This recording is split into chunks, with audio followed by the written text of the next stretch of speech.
जब से मैं कुंभ होके आया हूँ मेरे अंदर इतने इंटरनल चेंजेस हुए हैं कि मैंने सीधे वैकुंठ धाम की अपने बुकिंग पूरी कर ली है। दोस्तों आज हमारे साथ नरेंद्र चौधरी जी हैं, एक पुस्तक लिख रहे हैं। सबसे पहले तो आपका धन्यवाद जो आपने मुझे यहाँ बुलाया। और ऐसे कुछ नहीं है, लाइफ के कुछ खट्टे मीठे पल हैं जिनको मैंने एक किताब में संग्रहित करने की कोशिश करी है, और लाइफ को इस तरीके से मैंने जो जिया है और जो अधूरा रह गया। तो आप ये कह सकते हो कि जीवन में जो कार्य करते हुए या जिंदगी बिताते हुए जो पल हमने खो दिए, उन पलों को मैं एक बार दोबारा से जीना चाहता हूँ। तो जैसे आप कह सकते हो कि उसके पुस्तक का नाम है लाइफ में एक बार। जो चीजें रह गई हैं, तो मुझे कुछ ख्वाहिशें हैं, कुछ अधूरापन है जो मैं जिंदगी जीते हुए नहीं कर पाया, और जो मैं अब चाहता हूँ कि मैं अब वो करना चाहता हूँ मेरी रेस्ट ऑफ लाइफ के अंदर। कोई समय निर्धारित नहीं है, कोई दिन विशेष नहीं है, जब मन करा तब निकल गए।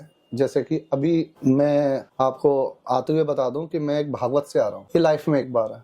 अच्छा, मैंने आज तक कभी भागवत अटेंड नहीं करी आज तक जीवन में, और मैंने कई चीजें आज तक नहीं करी हैं। मैं गिरिराज जी के दर्शन आज तक नहीं करे, मैंने परिक्रमा आज तक नहीं लगाई, मैं बरसाने आज तक नहीं गया। मैं नास्तिक तो नहीं हूँ, मैं कह सकते हो यूनिट नास्तिक, लेकिन मैं खिलाफ नहीं हूँ। मैं साइंस का स्टूडेंट हूँ, तो मैं बिलीव करता हूँ देखने पे, सुनने में, महसूस करने में। जब तक कोई चीज मुझे महसूस नहीं होती तो मेरे में भाव प्रकट नहीं हो सकते किसी भी रूप के, चाहे वो सांसारिक हो, आध्यात्मिक हो, चाहे वो कार्मिक हो। तो जैसे कि मैं बताना चाहूंगा बैकग्राउंड, मैं पेशे से एक कंसल्टेंट फार्मासिस्ट हूँ, और मेरी सारी परवरिश इसी ब्रजभूमि में हुई है। मेरी पैदाइश यहाँ की है। मैंने आपको बताया कि कुछ घटनाएं मेरी लाइफ में पहली बार घटित हो रही हैं। जैसे मैं अपने जीवन में पहली बार गाँव गया। आप यकीन नहीं मानोगे, मेरी उम्र 45 साल है, मैंने आज तक अपना गाँव नहीं देखा। तो पिछले अगर मैं बात करूं 2000 आफ्टर लॉकडाउन की, तो 2 साल के अंदर बहुत कुछ घटित हो गया था। ऐसा लगा कि मैं जीवन का मेरा कोई उद्देश्य नहीं है। तो मैं कॉर्पोरेट लाइफ तो अपने 2016 में ही VRS आप बोल सकते हो, तो मैं सन 2000 से काम कर रहा हूँ, और 2016 में मैंने VRS ले लिया था। चरम पे फेलियर नहीं था मैं, आई वॉज नॉट फेलियर। मैं GSK में एज ए RSM था, पूरा नॉर्थ से देखता था, और मेरी उस वक्त सैलरी उस वक्त की काउंट करोगे 2016 में तो 63,000 रुपये मुझे कट के मिलती थी। बाकी एक्सपेंडिचर बोले और इंसेंटिव मिला लें, पक्स मिला लें, तो मैं बहुत लग्जरियस लाइफ जी रहा था। लाइफ में एक बार कुछ चीजें ऐसी होती हैं जो मैं अब करना चाहता हूँ। सपोज है जैसे बंजी जंपिंग, तो ये अधूरी चीज नहीं है, ये ख्वाहिश है, पर कुछ अधूरी चीजें भी हैं। जैसे कि मैंने आज तक कभी गिरिराज जी की परिक्रमा नहीं लगाई, ये मेरी ख्वाहिश नहीं है, ये अधूरी चीज है। ब्रजभूमि में 45 साल रहने के बाद मैं ये ना कर सका, मैं तटीय स्थान ना जा सका मैंने। लेकिन इसमें हाँ, मैं इसमें 2 चीज फिर एक ऐड कर दूंगा, मैं कभी वृंदावन के बांके बिहारी भी नहीं गया आज तक। लेकिन जब से मैं कुंभ होके आया हूँ मेरे अंदर इतने इंटरनल चेंजेस हुए हैं कि मैंने सीधे वैकुंठ धाम की अपने बुकिंग पूरी कर ली है। एक व्यक्ति मेरे जीवन में आया, लवकुश शर्मा, मैं उसका नाम लेना चाहूंगा, वो दुबई में रहते हैं। तो वो मुझे फोर्स कर रहे थे पिछले 2 महीने से, दिवाली से, कि यार मैं आपके साथ ना महाकुंभ जाना चाहता हूँ, तो मेरा ये पर्पस है। तो मैंने बोला तुम गलत आदमी से गलत बात कर रहे हो, मैं इस जगह मतलब मेरा इंटरेस्ट जोन नहीं है ये।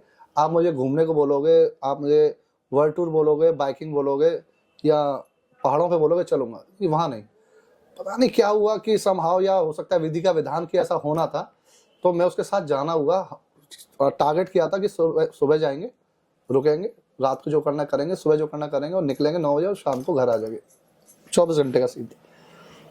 लेकिन पता नहीं क्यों यात्रा के दौरान जब मैं इसको स्टडी कर रहा था महाकुंभ के बारे में, इस विषय के बारे में जितना पढ़ता गया, ऐसा लग रहा था समुद्र मंथन मेरे मन में चल रहा है, चीजें बाहर निकल रही हैं, उत्क्लेतित हो रही हैं। और इतना स्खलन हुआ कि आप यकीन नहीं मानोगे कि इतना हम लोग भूकंप से जो होता है ना, एक वलवा निकलता है प्रचुर मात्रा में, मतलब कितनी गाद अंदर भरी हुई थी वो सब बाहर निकल आई। लोगों के दिमाग खाली हो जाते हैं, मन खाली हो जाते हैं, पेट खाली हो जाता है, मेरा सर्वोच्च सब चीज बाहर आ गई। और मुझे लगा कि मुझे को अंदर से कुछ इंटरनल चेंजेस हो रहे हैं। वो फीलिंग मुझको यात्रा के दौरान ही आ गई।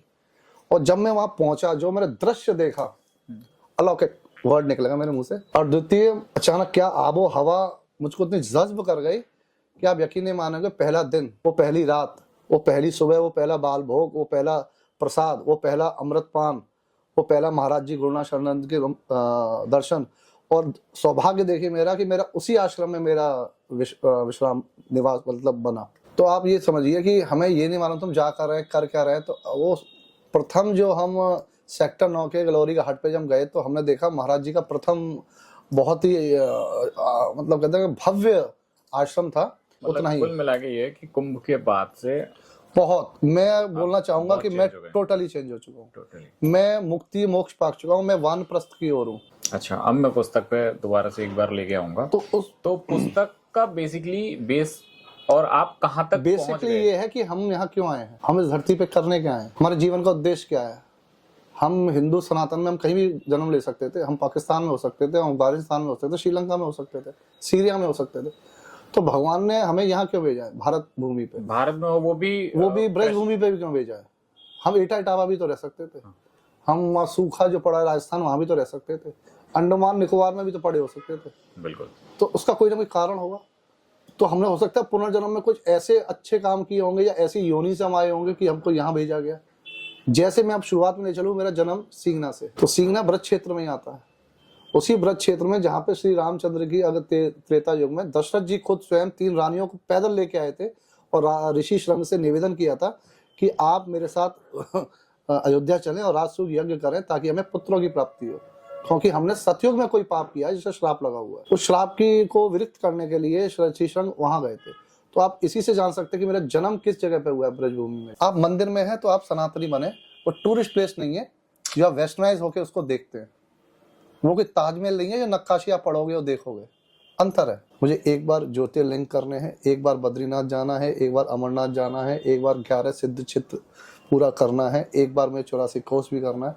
तो ये कुछ ही एक बार जो है, ये उस किताब का नाम इसलिए सत्यापित यहाँ हो जाता है कि जो अधूरी चीज़ें वो एक बार और जो ख्वाहिशें वो एक बार, जब तक ये तृप्त नहीं होंगी तो मैं अपने आप को अतृप्त समझूंगा, यात्रा अधूरी ही रहेगी।